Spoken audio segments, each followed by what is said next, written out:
చేయాలని చెప్పి తమ ద్వారా గౌరవ మంత్రి గారి దృష్టికి తీసుకొని వస్తున్నారు అధ్యక్ష. ధన్యవాదాలు అధ్యక్ష. మాట్లాడబోతే మీకు కట్ చేసి ఇస్తాను మినిస్టర్ గారికి. 2 దశాబ్దాల కాలంగా డ్రాప్అవుట్స్ను పూర్తిగా నిర్మూలించడంలో అక్షరాస్యత శాతం పెంచడంలో కేజీబీఓలు కీలకమైనటువంటి పాత్ర పోషిస్తున్నాయి అధ్యక్ష. నేను మంత్రి గారిని మీ ద్వారా కోరేది ఏంటంటే డిఎస్సి అంటే తెలుగుదేశం ప్రభుత్వమే ఇచ్చినటువంటి డిఎస్సీల ద్వారానే ఈరోజు రాష్ట్రంలో ప్రతి విద్యార్థి కూడా బోధన జరుగుతుంది అధ్యక్ష. ఇలాంటి గణనీయమైనటువంటి మార్పును తీసుకొచ్చి ముఖ్యంగా orphans, semi orphans, SC ST బీసీలు చదువుకుంటున్నటువంటి పాఠశాలల్లో డిఎస్సి ద్వారా ఉపాధ్యాయుల నియామకం జరపడానికి అవకాశం ఉందా? ఒకవేళ లేకపోతే ఎన్నో మార్పులు తీసుకొచ్చి ఎన్నో వేల మంది జీవితాల్లో మార్పులు తీసుకొచ్చినటువంటి మన ప్రభుత్వం ఇలాంటి ప్రయత్నం చేయడానికి ఎలాంటి చర్యలు చేపట్టబోతుందని నేను మంత్రి గారిని కోరుతున్నాను అధ్యక్ష. ఎందుకంటే 1916 మంది మా చిత్తూరు జిల్లాలో చదువుతున్నారు అధ్యక్ష 7 కేజీబీ పాఠశాలల్లో. అలాగే 386 మంది ఇంటర్మీడియట్ చదువుతున్నారు అధ్యక్ష. ఇందాక కోన రవికుమార్ గారు చెప్పినట్టుగా 8వ తరగతి వరకు మాత్రమే పరిమితమైనటువంటి ఈ వ్యవస్థను ఇంటర్మీడియట్ దాకా తీసుకొచ్చినటువంటి ఈ ప్రభుత్వం అనేక చర్యలు తీసుకునింది అధ్యక్ష. ఇన్ఫ్రాస్ట్రక్చర్ చేయడంలో నిజంగానే కార్పొరేట్ స్కూల్స్కు ధీటుగా చేస్తుంది. కాబట్టి ప్రభుత్వ ఉపాధ్యాయుల నియామకం చేపట్టే క్రమంలో డిఎస్సి ద్వారా చేయడానికి అవకాశం ఉందా? చేయడానికి ప్రభుత్వం ఏం చర్యలు తీసుకుంటుందని మీ ద్వారా కోరుతున్నాను మినిస్టర్ గారు. అధ్యక్ష, ఒకసారి కానీ మనం చూస్తే అధ్యక్ష, ఆంధ్ర రాష్ట్రంలో కేజీపీవీలో రిజల్ట్స్ కానివ్వండి, అడ్మిషన్స్ కానివ్వండి, ఏ రాష్ట్రంలో లేని విధంగా మనం చేయగలుగుతున్నాం అధ్యక్ష. రిజల్ట్స్ కూడా చూస్తే గడిచిన 2-3 సంవత్సరాలు రిజల్ట్స్ మనం ఇంప్రూవ్ చేసుకున్నాం. ఇతర రాష్ట్రాల్లో కేజీబీవీలో అడ్మిషన్స్ జరగట్లేదు అధ్యక్ష, కానీ ఆంధ్ర రాష్ట్రంలో పోటీతో ఈరోజు అక్కడ అడ్మిషన్స్ జరుగుతున్న విషయం మనందరం చూస్తాం జరుగుతుంది అధ్యక్ష. అధ్యక్ష, ఇప్పుడు కేజీబీవీ కార్యక్రమం అనేది, ఈ ప్రోగ్రామ్ అనేది సెంట్రలీ స్పాన్సర్డ్ స్కీమ్. అంటే 60% కేంద్ర ప్రభుత్వం నిధులిస్తే 40% ఆంధ్ర రాష్ట్ర ప్రభుత్వం నిధులిస్తుంది అధ్యక్ష. సో మనం ఒక నిర్ణయం తీసుకోవాలన్నా, జీతాలు పెంచాలన్నా కేంద్ర ప్రభుత్వం ఇచ్చే బడ్జెట్ కూడా పెంచాల్సిన అవసరం ఉంది. ఇంత ముందలే అంటే 3 రోజుల క్రితమే ఇలాంటి ప్రశ్న వచ్చినప్పుడు నేను చాలా స్పష్టంగా చెప్పాను. కేంద్ర ప్రభుత్వంతో మేము సంప్రదింపులు చేస్తున్నాం. మాకు అవుట్లే పెంచమని నేను ఆల్రెడీ వాళ్ళని కోరటం కూడా జరిగింది. దానికి అనుకూలంగా మంత్రి గారు కూడా స్పందించారు అధ్యక్ష. గతంలో అన్నట్టు ఇప్పుడు ఎంటీఎస్ అనేది పెద్దలందరూ కోరారు. దానికి కేంద్ర ప్రభుత్వం కూడా ఒప్పుకోవాల్సిన అవసరం ఉంది.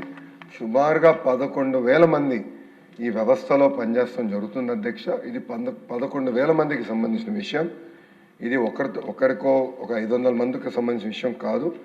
సో ఆర్థికంగా మన కేంద్ర ప్రభుత్వంతో సంప్రదింపులు చేసిన తర్వాత, వాళ్ళు ఒప్పుకున్న తర్వాతనే మనం ఇది అమలు చేయగలుగుతున్నాం.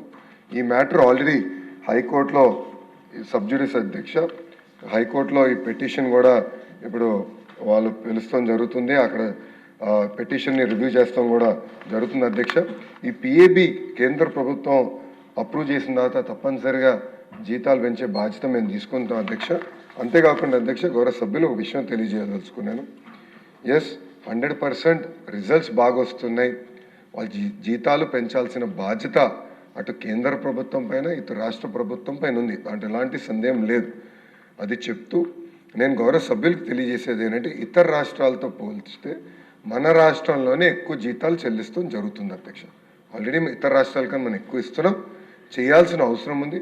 నాకు ఇది అవగాహన ఉంది. గౌరవ సభ్యులు కూడా నన్ను కలుస్తాం జరిగింది. అందుకే నేను ధర్మేంద్ర ప్రధాన్ గారు కలిసినప్పుడు మాకు బడ్జెట్ పెంచమని నేను కోరటం కూడా జరిగింది అధ్యక్ష.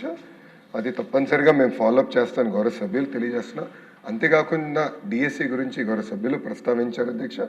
గతంలోనే గత సంవత్సరంలోనే 16,000 మంది ఉపాధ్యాయుల్ని మనం నియమిస్తాం జరిగింది.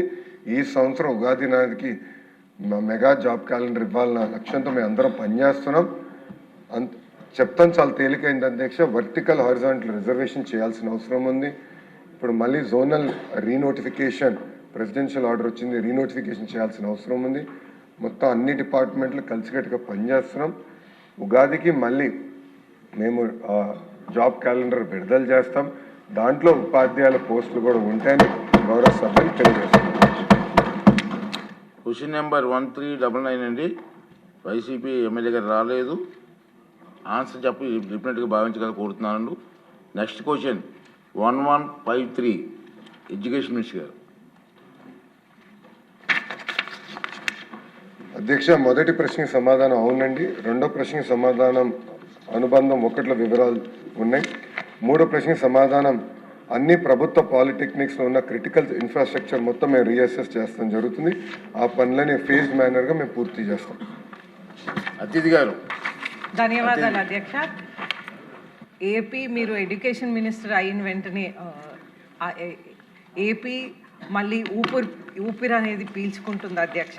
మనం చూస్తుంటే లోకేష్ గారు ఎడ్యుకేషన్ మినిస్టర్ అయ్యాక డొక్క సీతమ్మ భోజనం పథకం అనేది ప్రవేశపెట్టారు. అయితే ఇది ప్రత్యేకంగా మనం చూస్తుంటే పిల్లలకి, ఇంటర్మీడియట్ పిల్లలకి ఆకలి తీర్చే పథకం. అయితే నేను ఫస్ట్ టైం లోకేష్ గారిని వెళ్ళి అడిగినప్పుడు ఈ డొక్క సీతమ్మ పథకం అనేది వారు ఆర్థిక స్థితిలో స్టేట్లో సెట్ అయ్యాక పెడదామని అన్నారు. కానీ ఆర్థిక స్థితి ఇంకా కష్టకాలంలో ఉన్నప్పటికీ కూడా ఆ పథకం అనేది ప్రవేశపెట్టారనేది ప్రత్యేకంగా మీ ద్వారా ధన్యవాదాలు అనేది తెలుపుతా ఉన్నాను.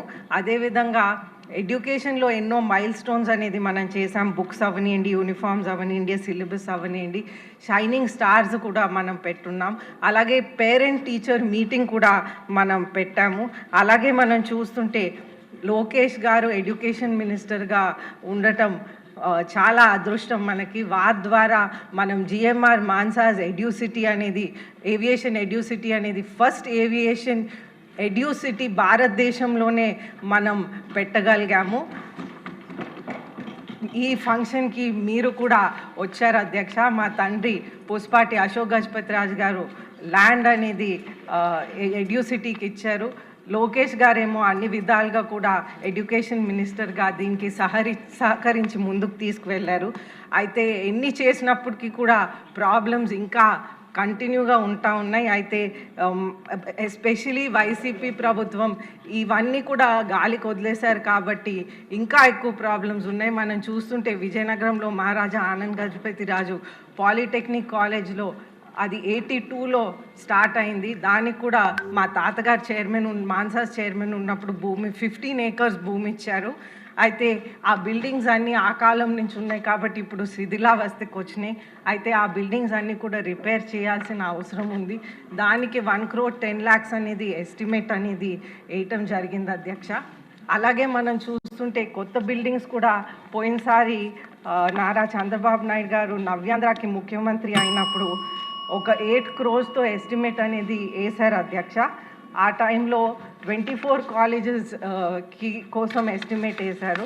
అయితే ఇప్పుడు ఆ ఎస్టిమేట్ 10 కోట్లకు వచ్చింది అధ్యక్ష.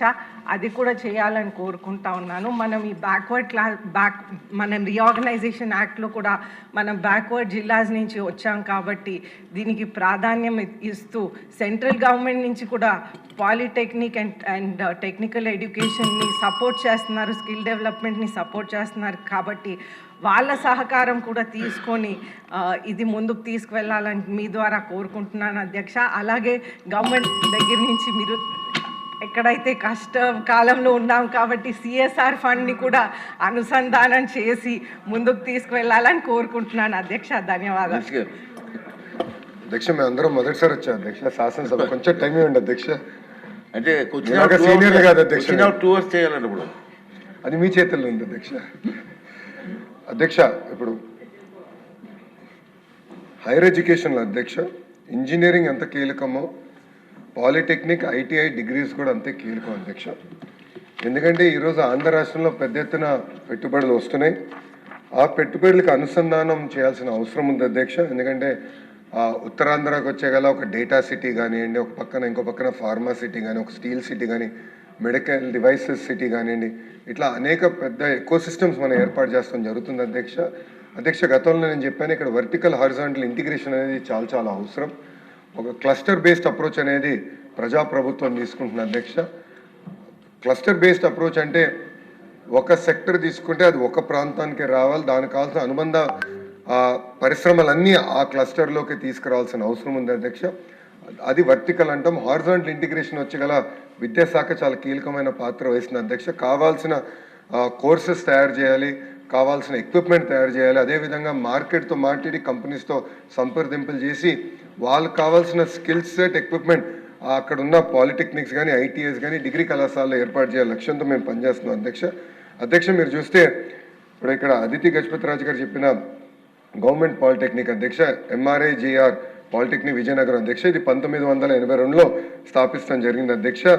అది ఆనాడు మనం చూస్తే ఆనంద గజపతి రాజు గారు ఆ బిల్డింగ్లు కానీ భూమి కానీ వాళ్ళు ఆ రోజు ఇష్టం జరిగింది అధ్యక్ష. 2003లో అంటే తెలుగుదేశం పార్టీ అధికారులు ఉన్నప్పుడే 20,000 స్క్వేర్ ఫీట్ అదనంగా అక్కడ భవనాలు కూడా అశోక్ గజపతి రాజు గారు కట్టిస్తాం జరిగింది అధ్యక్ష. గౌరవ ముఖ్యమంత్రి చంద్రబాబు నాయుడు గారు ఆగస్టు 2018లో అధ్యక్ష 25 పనులకి 16 గవర్నమెంట్ పాలిటిక్స్లో ప్రత్యేకంగా ఆనాడు కేటాయిస్తాం జరిగింది అధ్యక్ష. కానీ ప్రభుత్వం మారే గల ఆ వర్క్స్ని క్యాన్సిల్ చేసి ఎక్కడ పనులను కూడా ఆపేస్తాం జరిగింది అధ్యక్ష. నేను గౌరవ సభ్యురాలు తెలియజేసేది ఒకటే అధ్యక్ష, క్లస్టర్ బేస్ అప్రోచ్కి వెళ్తున్నాం కనుక సబ్జెక్ట్స్ అన్ని మేము రివ్యూ చేస్తున్నాం, మార్కెట్ లింకేజ్ మేము రివ్యూ చేస్తున్నాం అధ్యక్ష. తప్పనిసరిగా మీరు ఏదైతే ఇన్ఫ్రాస్ట్రక్చర్ కోరారో వచ్చే సంవత్సరం శాస్కి కింద ఆ పనులన్నీ కూడా పూర్తి చేస్తామని గౌరవ సభ్యురాలకి నేను తెలియజేస్తాం జరుగుతుంది అధ్యక్ష. Question number